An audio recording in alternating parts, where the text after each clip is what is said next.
بسم اللہ الرحمن الرحیم۔ السلام علیکم ورحمۃ اللہ وبرکاتہ۔ حضرت سلیمان علیہ السلام پرندوں سے ہم کلام ہونے کی قدرت رکھتے تھے۔ پرندوں نے جب حضرت سلیمان علیہ السلام کو زبان دان اور محرم راز پایا تو انہوں نے اپنی چوں چوں ترقی اور پیغمبر خدا کی صحبت اختیار کر لی۔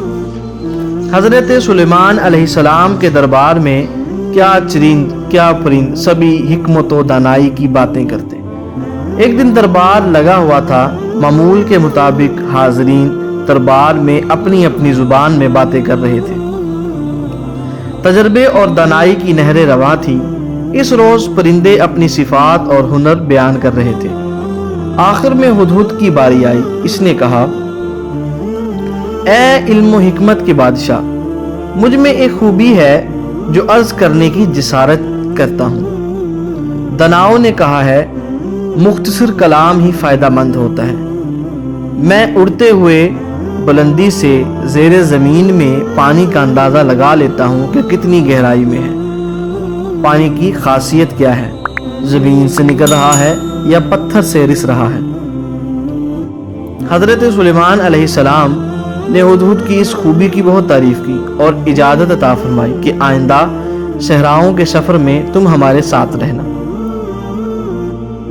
کوے بدنیت نے جب یہ دیکھا کہ ہدہد کو ہر محاذ میں شریک رہنے کا اعزاز عطا ہوا ہے تو مارے حسد کے پریشان ہونے لگا۔ فوراً پیغمبر خدا علیہ السلام کے سامنے آ کر کہنے لگا، ہدہد نے آپ علیہ السلام کے حضور سخت گستاخی کی ہے اور جھوٹا دعویٰ کیا ہے۔ اسے اس کذب بیانی کی سزا دی جائے۔